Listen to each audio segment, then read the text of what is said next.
Siapa tak kenal madu? Cairan kaya manfaat yang dihasilkan oleh lebah ini sejak dulu sudah begitu akrab di sekitar kita, baik untuk konsumsi biasa ataupun obat herbal. Banyak hal yang kita dengar tentang madu, yang paling sering adalah tentang kualitas keasliannya.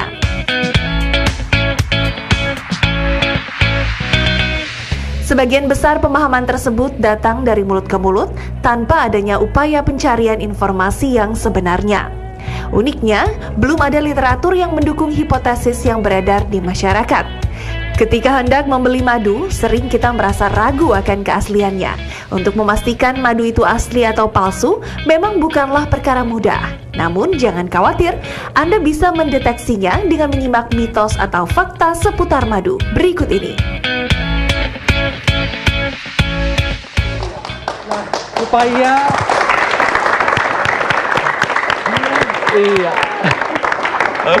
Supaya nggak kena di madu, kita harus tahu tentang madu lebih dalam. Supaya nggak kena di madu, aduh, oke. Dan sudah bersama kita Dr. Jualita, spesialis gizi klinik. Halo. Ya.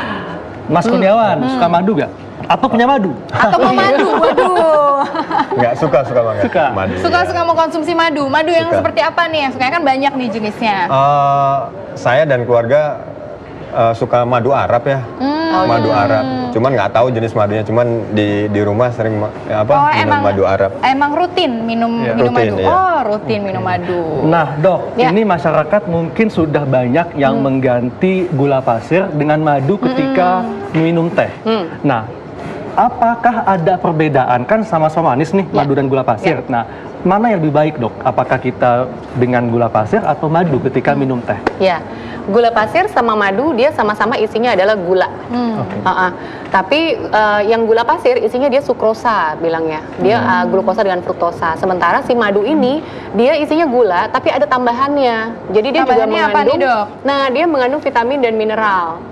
Kemudian dia juga ada antioksidannya. Oh, jadi ini kita berbicara tentang komposisi madu ya, Iya. Dok? Ya, Nah, ini di ini, sini Dok, sudah ya. ada. Iya. Di Komposisi sini madu. komposisi madu Iya. itu dia kalau kita lihat glukosa, fruktosa, Iya. kemudian ada maltosa, sukrosa, ini dia semua karbohidrat. Iya. Jadi kalau bicara tentang madu, kita bicara tentang karbohidrat pastinya. Kemudian airnya hanya sekitar 17-18%. Makanya kalau dilihat memang pekat ya Betul, kelihatannya ya. karena airnya hanya 17%. Tapi madu ini dia mengandung juga beberapa mineral dan juga vitamin, sehingga dia memang lebih unggul. Vitaminnya gitu. apa saja, Dok? Vitamin yang ada di dalam madu ini vitamin C ada, Iya. kemudian vitamin B juga ada, gitu. Oke. Nah, Oke. dilihat di sini. Iya. 1 sendok makan madu itu kalorinya kira-kira 64. Kalau 1 sendok gula pasir, 1 sendok gula pasir hampir sama, sekitar Hampir sama. 50 kilokalori juga. Jadi yang membedakan nih apa nih, Dok? Iya. Yang Gula membedakan dan juga adalah madu. Yang membedakan adalah vitamin dan mineralnya. Kalau di gula pasir nggak ada. Tidak Kalau di gula pasir Iya. nggak ada, makanya Betul. madu ini memang lebih unggul. Iya. ya, tadi bilangnya. Kemudian satu Oke. lagi, ada yang namanya indeks glikemik. iya. Kemampuan suatu makanan untuk meningkatkan gula darah. Ya. Si madu ini dia lebih rendah indeks glikemiknya. Oke, Jadi lebih aman untuk dikonsumsi. lebih aman untuk- dikonsumsi dan bahkan Dikonsumsi Iya. untuk orang sehat ya. Oh, Iya. iya. Kalau untuk diabetes beda lagi. Beda lagi Iya. ya. Jadi Iya. indeks glikemiknya lebih rendah daripada gula sehingga kita juga Iya. jadi lebih lama ya untuk lapar lagi. Iya. Oke. Dan ini jenis vitamin yang ada di dalam madu, Dok. Betul. Ya? Jadi Iya. memang dia ada vitamin C, kemudian ada vitamin-vitamin B, tiamin, riboflavin dan lain-lain. Ada vitamin E juga, vitamin D. Tapi memang dengan kadar yang tidak terlalu tinggi dibandingkan dengan bahan makanan Iya. sumber lain. Oke. Dan ini yang membuat madu ada khasiatnya dalam menyembuhkan atau mungkin katanya madu itu bisa membantu untuk menyembuhkan luka. Oke, Oh, jadi ada ini. 3 nih yang manfaat Khasiat dari madu. Khasiatnya yang paling unggul. Yang pertama dia itu efeknya anti peradangan, anti inflamasi. Ya. Jadi sudah ada penelitiannya bahwa kalau diberikan pada anak-anak yang dia kena batuk pilek, diberikan malam hari setengah sendok teh aja bisa mengurangi gejalanya.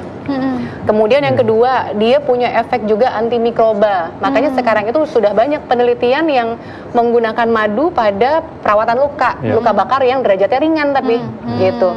Kemudian yang ketiga, efek antioksidan gitu. Jadi 3 manfaat ini yang paling Iya. unggul. Oke. Nah, bicara tentang madu, ini kan mungkin di masyarakat ada yang mengenal, oh ini madu asli, ini madu yang buatan. Iya, Nah, iya.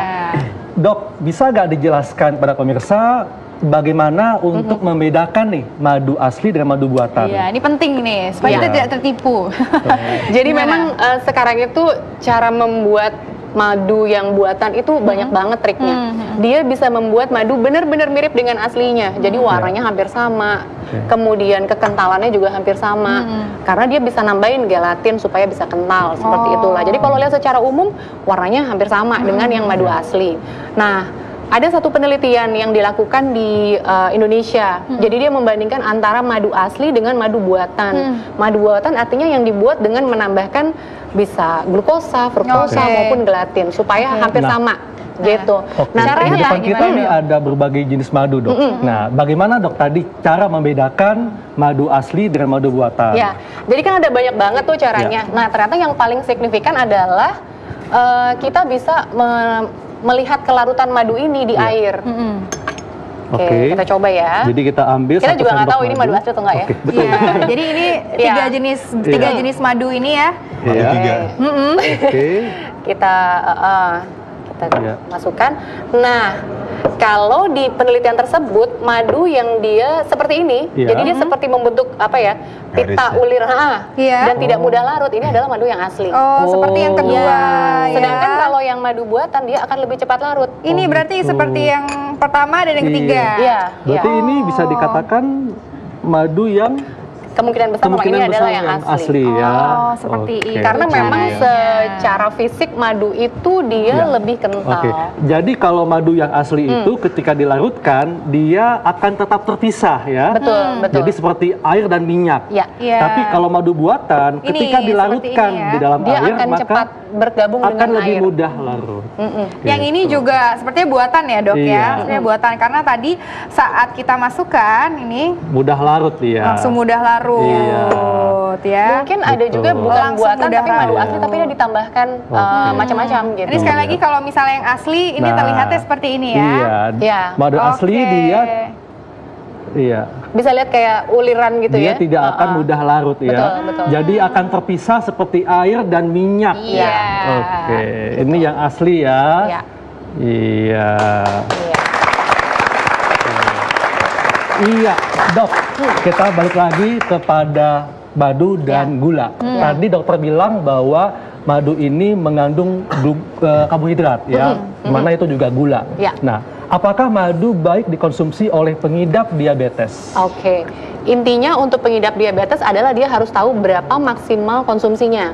Jadi orang dewasa dengan diabetes, misalkan dia mengkonsumsi 2000 kalori secara umum ya, dia hanya boleh konsumsi gula itu 2 sendok makan per harinya. Jadi kalau misalkan ada yang nanya untuk orang diabetes, boleh nggak, Dok, saya konsumsi madu untuk menggantikan gula? Boleh, tapi tetap dia sesuai dengan maksimalnya, sehari cuma boleh 2.